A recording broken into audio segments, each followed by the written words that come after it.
So welcome to the Holly Hughes Podcast. I'm exceedingly excited to speak with our guest today, who is JRose, who is an actress and an author.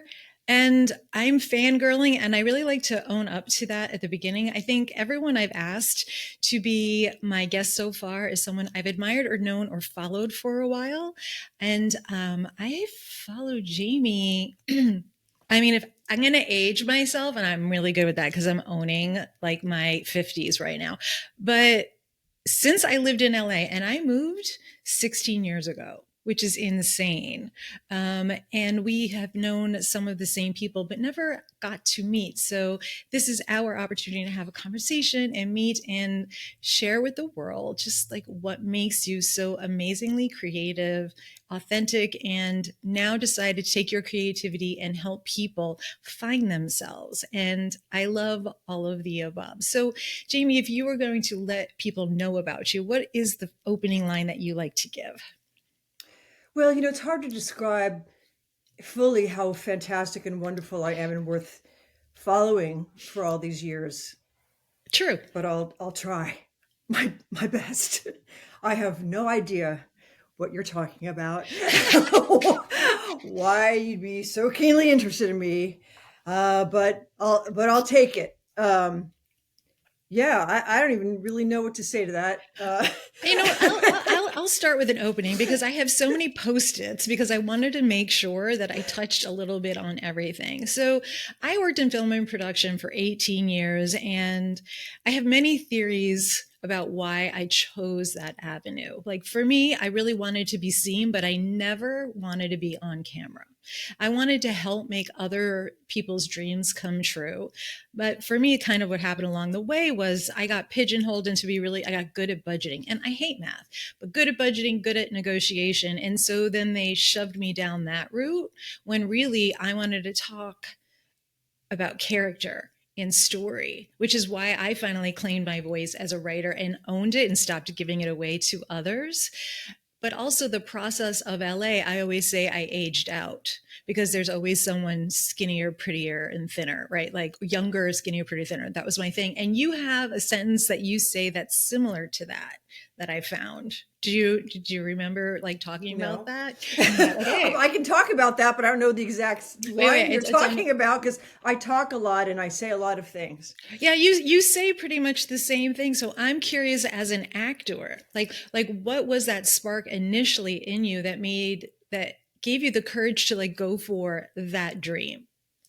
Well, I came from a show business family. My dad was a singer in musical theater, like back when big voices without microphones, big baritone voice, and classic American musicals like Carousel and Oklahoma and Guys and Dolls. There was something called summer stock in the 50s and 60s. It was very popular. So there's these repertory theaters across the United States, and my father was the go-to leading man.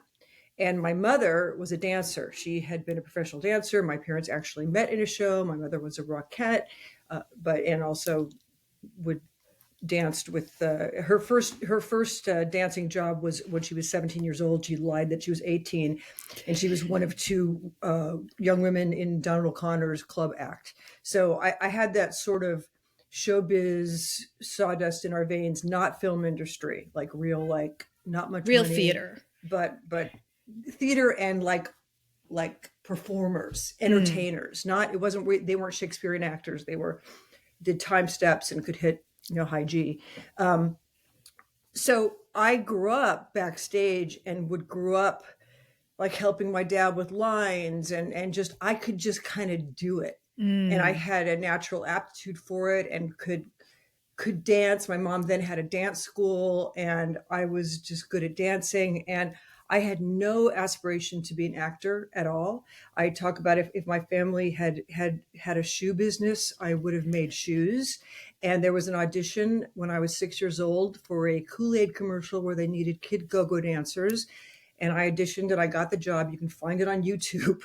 Kool-Aid and Mountain Dew.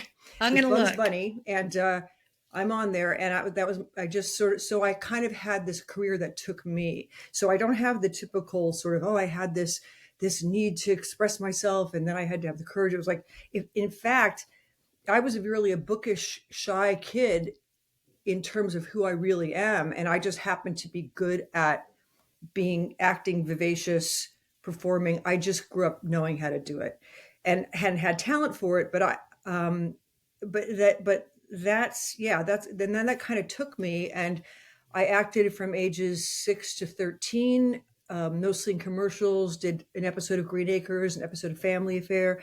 And it was just always just kind of fun. And then I hit pubescence and it stopped being fun because I was so self-conscious.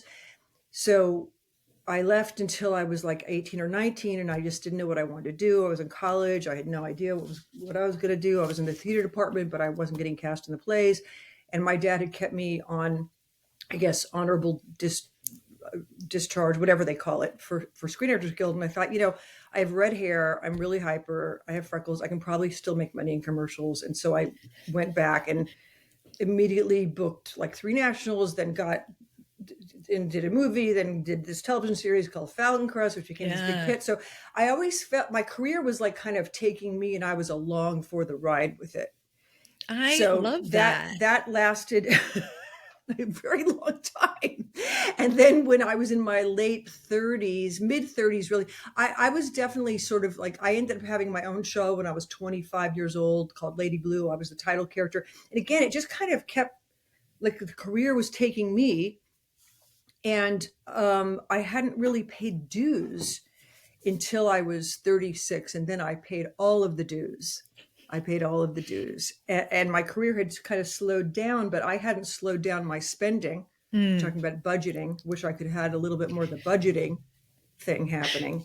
I want to tell you, I wish I could tell you that it was something sexy like drug addiction or gambling, but it wasn't. I just loved to buy things.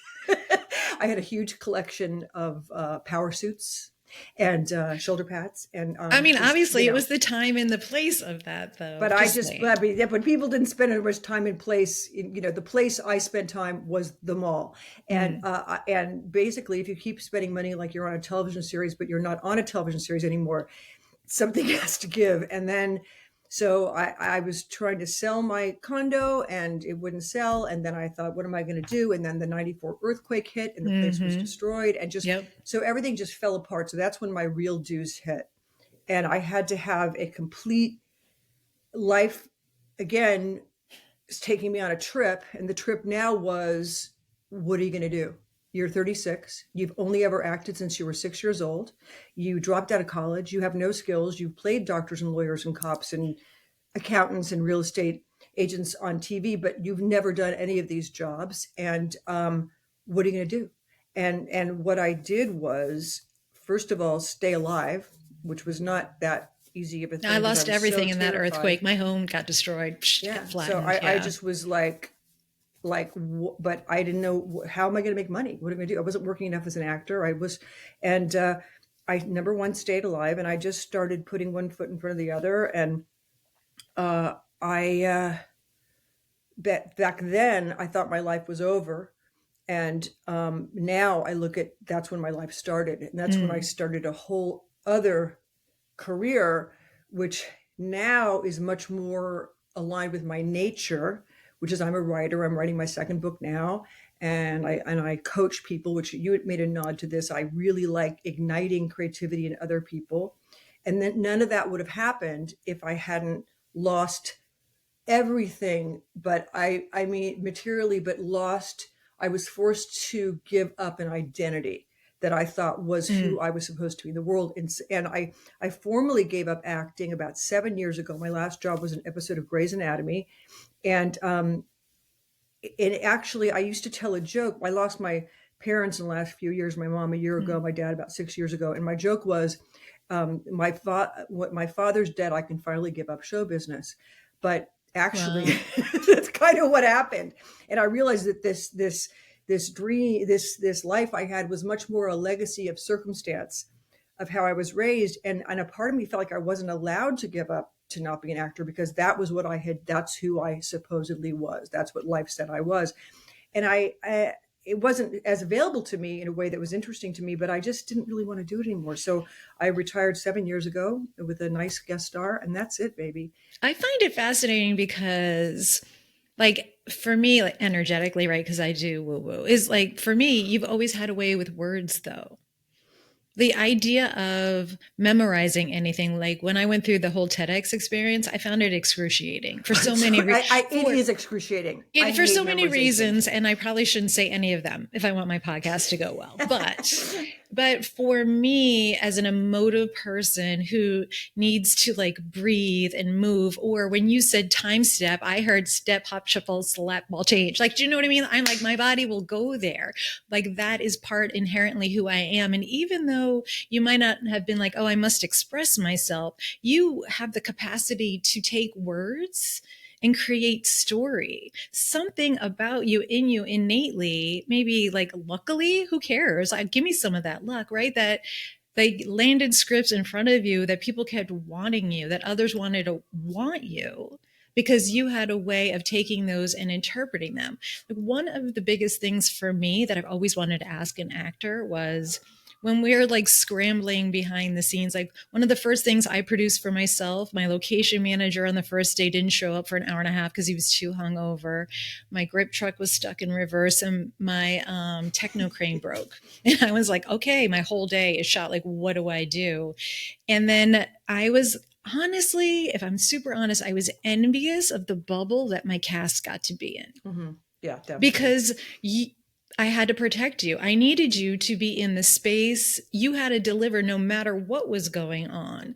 So as a person who maybe wasn't driven, did you watch any of that? Or was that something you were like, I need to never pay attention to that and stick to script and being the character?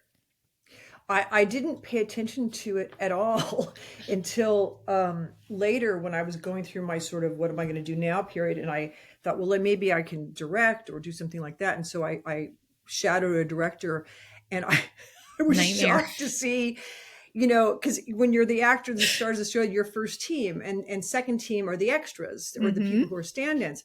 So they go, okay, first team, go to makeup. And so I would go to makeup, right? Well, now I watched first team go to makeup, and then this whole life started, that people were lighting and there was people standing. There was like so much going on. And I had no idea. I went, wow. It was sort of this solipsistic, vision of the world. It's like, and now I've entered. And now we begin. I love that. When actually I was like the smallest part in a way. Like, once it was delivered, I was the biggest part, but in the day, it was the smallest part. And then I also, just for kind of fun, I did a couple shorts myself. And the first one I did, it was just me, and I did one camera, and it was easy. And I just had 2 actor friends. It was fantastic. And then the next, I thought, I want to do this better. I want to do coverage, right? Ooh, for people to know what that is. You pushed in, you got angles. Okay. You want to you want to have a close up and a medium. And so you need more going on.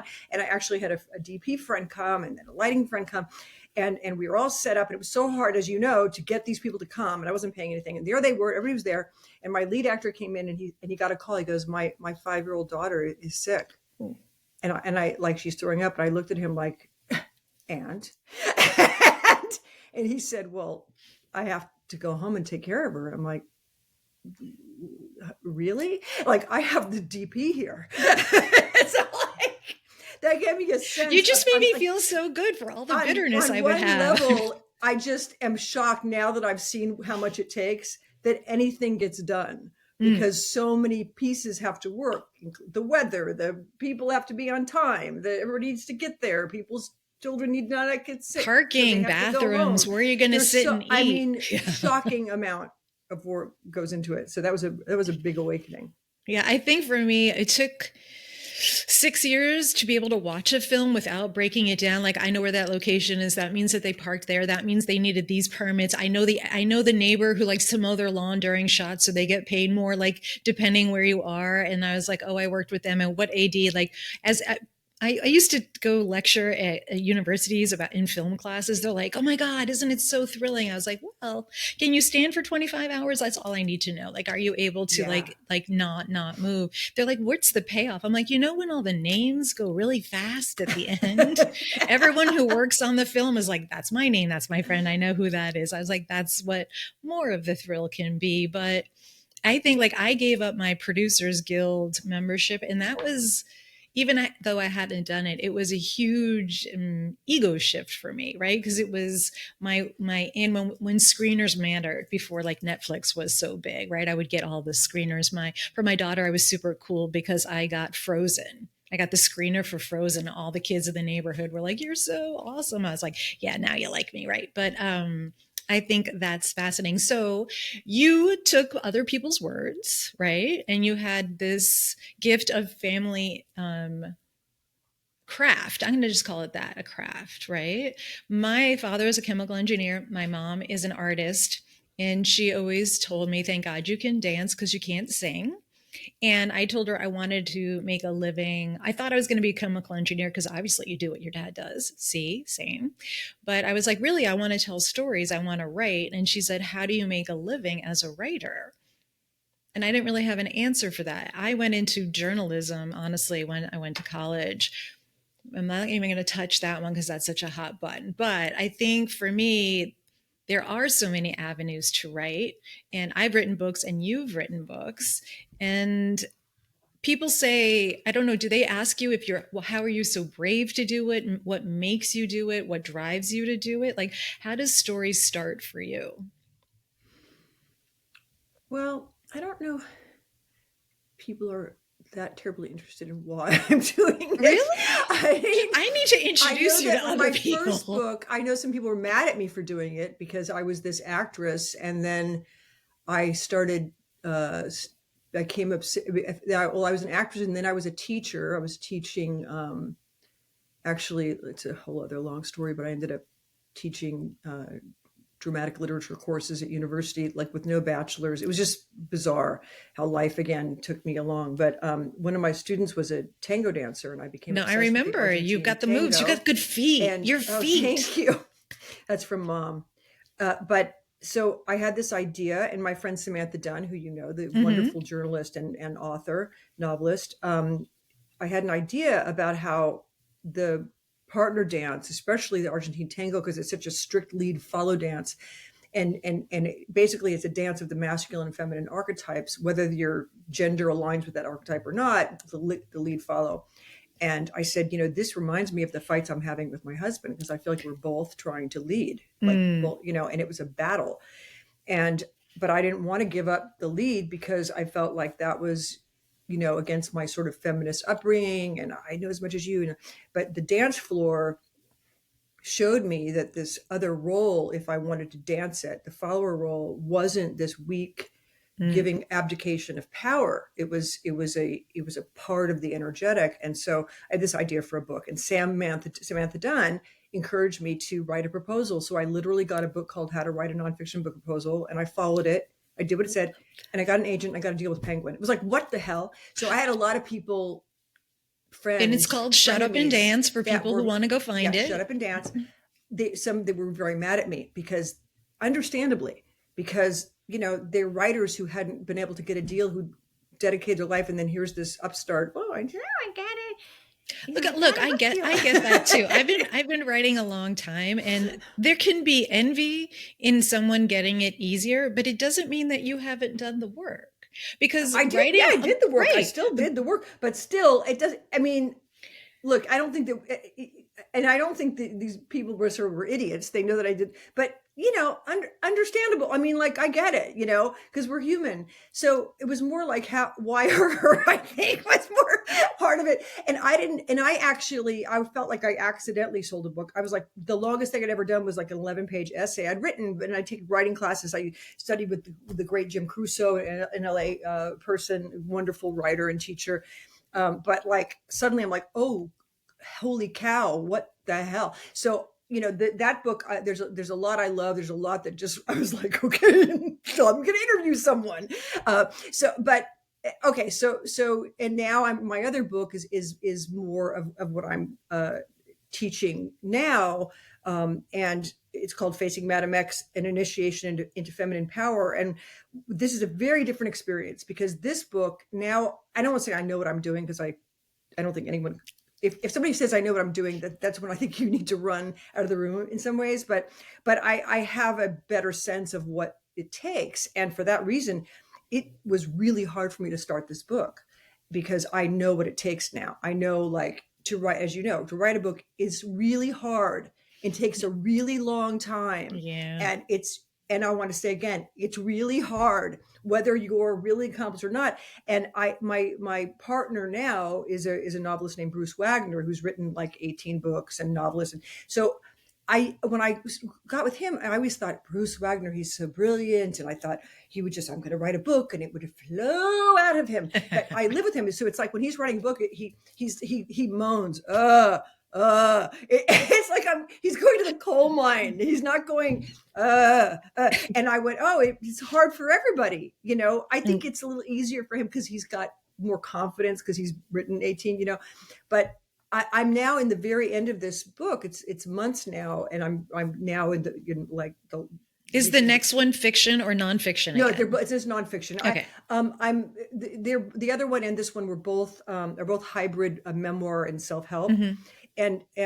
But anyway, I'm coming to the end of this, and I'm up against a new obstacle, which is the fear of finishing it. And I had a dream about this last night, a nightmare that I turned it in, and it was like universally hated. So the beginning was it being hard to start, and then the middle is, I finished chapter 4, and here comes chapter 5, and then I finished chapter 5, and here comes chapter 6. Well, now I'm like chapter 9 and 10 of a 10 chapter book, and now it's like, I know I'm going to read through it, and I know I'm going to be disappointed in some ways, because you can't not be, because it's never going to be perfect.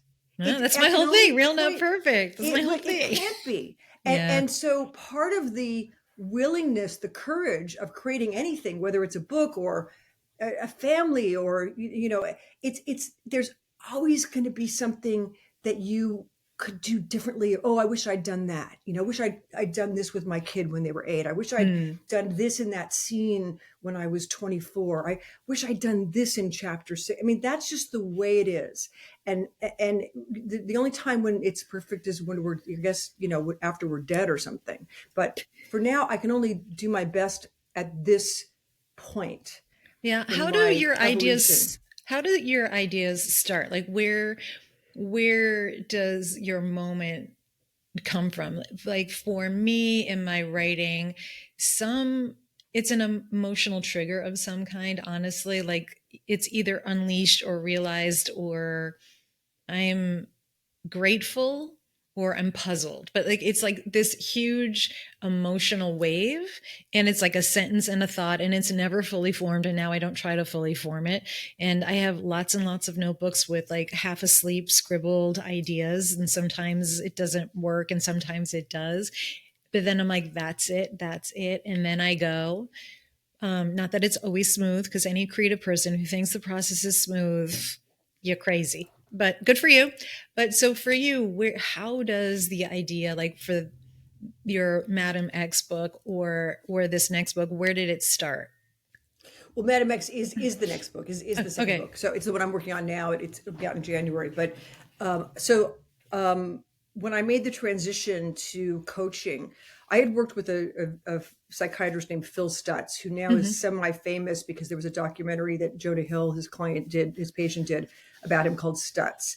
And I started working with Stutz in the late 80s when I was an actress, and kept working with him until I lost everything in my mid-30s and couldn't afford to go to him anymore. And then when my first book came out, I thought, well, I want to talk to Phil about the feminine and masculine archetypes, because he knows a lot about Jung and the anima and animus. And so I called up Phil Stutz in 2009 or 10 and said, hey, I'm working on this book, and I want to talk to you about so I can take a few quotes from you for the forward. He said, oh, that's so funny, because I'm also working on a book, and it's called The Tools. And his book, that he co-wrote with Barry Michaels, turned out to be this international bestseller. And my book was a huge bestseller in the Rose family. I think I sold probably 40 copies. It was a runaway That's hit good. among my cousins. And, but anyway, so Phil now was doing these seminars, and he has Parkinson's, and also Barry Michaels, his partner, was wanting to do things on his own. So I kind of started assisting Phil in these workshops, and then soon I was co-teaching, and I know his work so well because I've been doing it so long, since 1987. So anyway, now I'm Phil's main referral. I talk to him every day. I'm like, I have an encyclopedic knowledge of his work. He calls me asking him, now, what's this tool thing I invented? Because he forgets, because of the Parkinson's. So I tell him anyway. So he has a concept called Part X. And Part X is just that voice that says, you can't, you're a piece of shit. You won't. What's the use? Write the book. When my first book came out, I was like, well, I might as well not write it because there's only going to be remainder. Or, because X just wants to stop you. It basically wants to kill you, either literally or figured metaphorically. It wants to make you be dead spiritually, not moving forward. So Phil is a guy and Barry Michaels is a guy. They both wrote these books. Well, I'm a chick. And I noticed that a lot of the imagery and languaging was from the male point of view. And although they both believe in the feminine and honor the feminine, it's just not the same. They can't know. So that was how I got the idea for the book. I thought, I want to present his material in a way that speaks to women and even change some of the imagery so that it works for us. So that's what I named her, Madam X. And in fact, in the 80s, Phil used to tape. This is back in the time of cassette tapes. Used to tape every session, and I would label my sessions, and one was called Madam X because I went into his office at a full what we call X takeover, which is I was just consumed with it. At that time, knowing me, it was probably because I felt like I wanted more. Like I was on this show, Falcon Crest. There was a hit. Like, well, it's not that good a show. And then I got my own show, and I'm the title character. Well, I'm the lead character, but it's not movies. So then I wanted to, it was just never enough. There was always some other thing I was going to get that was going to fill that gaping hole. So I was in that state that I call Madam X, this devouring, never enough kind of place. Anyway, so that's how I got the idea for the book. And so facing Madam X, I realized it felt like there was a need for it. And also I love the work I'm doing. And I want to get my own perspective and thoughts down. Also, you're talking when you're 50s, it's like, baby, you're a kid. I'm 65. And I lost my parents in the last few years, and my mother was 22 years older. And 22 years from the perspective of 65 is what, 87, right? So it's just, I see what that is, and I have a certain amount of time left. And what do I want to do with it? And one of the things I want to do is I have wanted to have a second book, because I wanted to the chance to write a book when I kind of understood more like what writing a book was. Whereas before I was just like, all I know is I need 60,000 words and I don't care what they are. I'm going to just put more words in. You like books the same length I do. So I also write young YA fiction. So memoir, essays, and YA fiction. And the industry, the young adult publishing industry, was like, this is how many words it must be. And it has to have this potential, and it has to have this. I'm like, or hear me out. You love my story, or you love this. Like, I want you to love this. And I know there's a bajillion moving parts, but let's get back down to story and words and how we're choosing it and what we do. And then being older than everyone, making the deals or making choices, I was like, I get what you're doing, but no, right? Like, I did the whole thing and got the agent and all of those things. And I was like, oh no, you know what? I like being independent now. I like having control. I am a professional, so I work with editors and I do all the right things. And I often have to take space away from my work, because when I get critiques, I really take them in, and I could be a big baby, shocking, but like, it can really hurt when I put all of those blood, sweat, and tears, the times, like you were saying, that your partner like moans. But when I get into a scene, or when I'm trying to, I hum, Everyone in my family's like, what is going on? And they're like, oh, she's on a roll. I'm like, and then I have like a rhythm with my hands. So when it doesn't land the way I dream, of course, it takes me a few days to process. And I've learned to give myself space and grace for that. Cause at first I was like, I'm just not good enough. Cause I've taken classes where people come in whose vocabularies are huge, right? My joke is like, I know 100 words. I'm really good with 100 words. I could tell a story and get my point across that way. But like the process of wanting to help and get to you and all of that, I still have to go through all of this in here. So like, what do you think was your first step, first part of your consumption or satiating that thing in you that never felt enough, that always needed more? What was the first I'm going to take thing? you through a tool, my dear. Ooh, let's do it. Okay, so this is a tool created by Phil Stutz, and it's to beat back the voice of Part X. And when this book is finished, and that doesn't mean when it's a hit, it just means when it's finished, I will have won a war, and that war is against Madam X or Part X. And everything you're talking about is all X, because what does X want? To make you feel like you're not enough, that you're a piece of shit, that you can't do it. And then it wants you to go underground for a while and not be able to produce because you're so injured, right? So this is how to fight, one of the tools to fight Part X. And it's one that I use all the time, and I don't stop and do the tool anymore. It's so simple, which is part of why I like it, is that you can do it with your eyes open. And once you've done it a few times, the first part of it is to label Part X. So let me tell you that first. So as soon as I hear it's too, like I'm on chapter 9, it's like, can't do chapter 9. It's over. Can't do chapter 9. And like, and then I really want to take it into like, well, no, you don't understand. I really can't do chapter 9. And here's why. Let me give you the proof. And that's all that Part X wants, is to me to like get in conversation with it. So Part X or Madam X, if like according to my book, think of it like a little creature on your shoulder, right? Going, you're a piece of shit. You can't do it. You go, really? Tell me more about my eyes. No, you go, get the fuck off my shoulder, like knock it off. So this is a little tool that gives you that feeling, like don't even argue with it. No, nope. Okay. So close your eyes. And now you're in the center of a circle. And we call this the I am space. I am. This is your sovereign space. This is your personal identity. This is your voice, your individuality.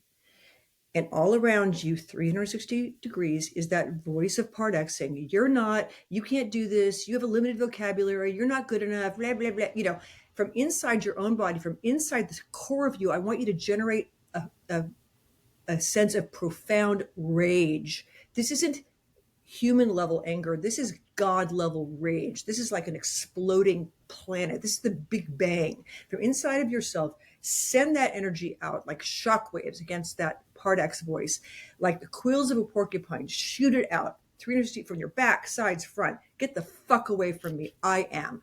Fuck you. I am. And now open your eyes and see if you can still keep that feeling of just pushing that thing away. It feels so good. You don't even tangle with it.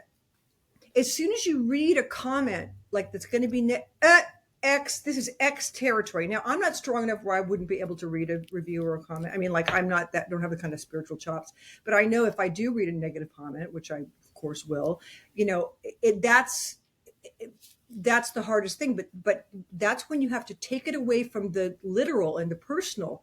It's not about that comment.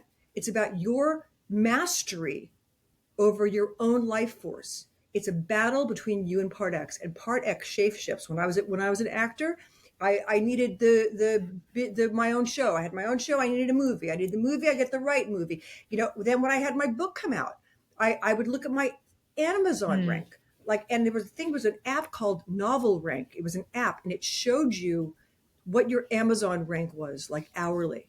And I would look on that app like a rat hitting a pedal, like for another food pellet, right? And it just shifted. Oh, so you're not an actress anymore, but guess what? I'm coming along with you to writer. And then if I go to coach, it's like, yes, but this person has more clients or they're charging. It's just going to follow us everywhere. So we cannot depend on circumstances. The circumstances of our life is that it's always going to be there. until we die. And and the good part of it being there is it keeps us on the track spiritually, or we fail, or we don't write the book, or we miss the beauty of our life because we're not, like you said, young enough, pretty enough, blah, blah, blah, Yeah. whatever, right? It's all X, because X has one goal: to stop you, to kill your spirit. I And love that. whether it actually exists or not, it works anyway.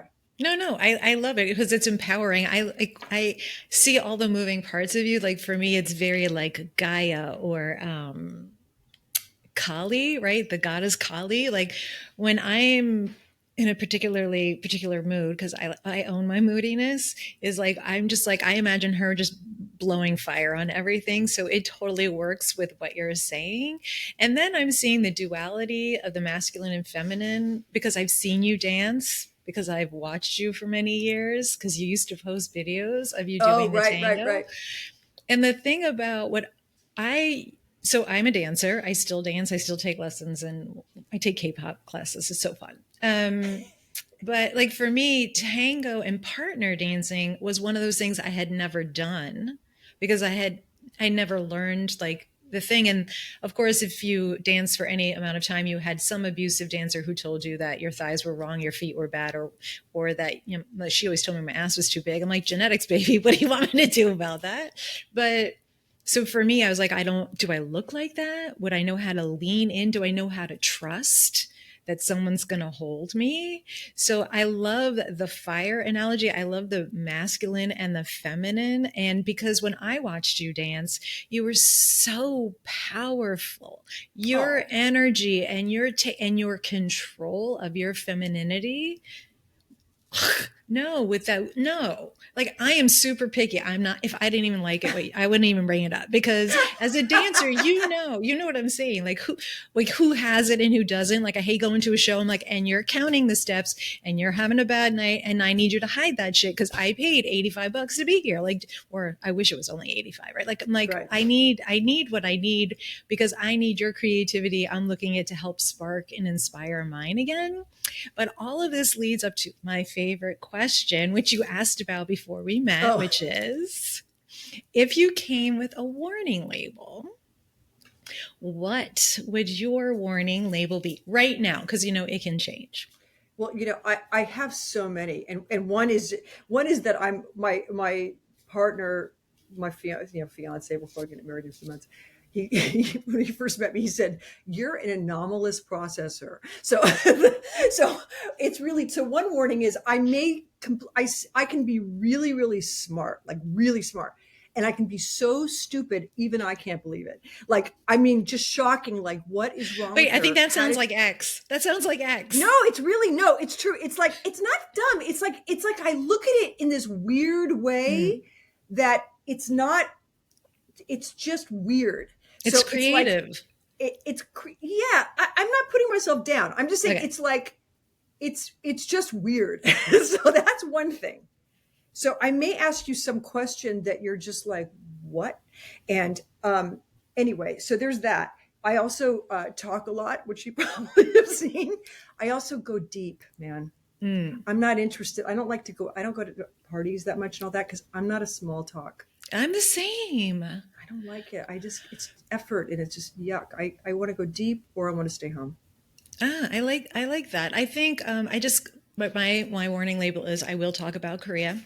And I just got back from a 3-week trip. And one of the women I met while I was away, she's a British woman, very lovely. And she's like, "Holly, you come with sound effects," because I guess I emote when I'm happy. Like I know I emote when I'm happy, like a toddler, because why the hell not? Like life is hard. The world is crazy right now. And so if something brings me joy, I really express it. So she's like, and then I was like, oh, I guess I do. I come with sound effects. So we already there you go.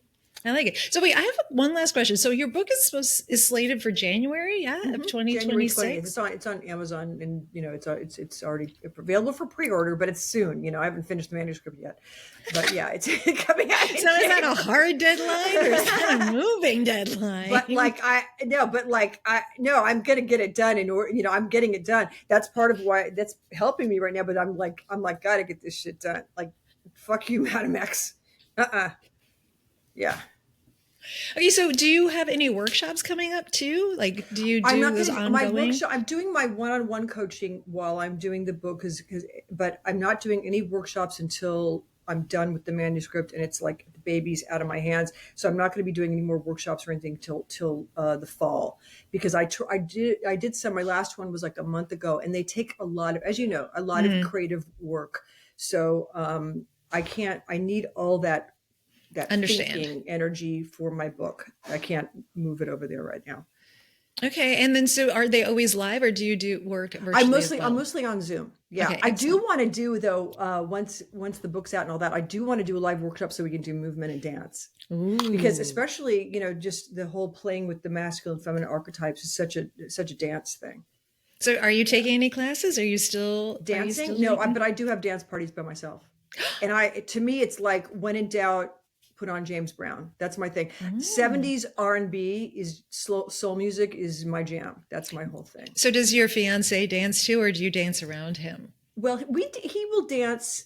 We will get up, we'll hear some music, and I'll be up there, and then he'll kind of like join me, and we lock eyes and we kind of dance around a little bit. He did, when we first dated, take Argentine tango lessons, but it is way too hard. He said, I can't do this. And he's a really good dancer, and like even danced as a kid. He's like, I can't. It's to be a good Argentine, like to be a decent beginner at Argentine tango takes like a year. I mean, I'm a trained dancer, and it took me a year.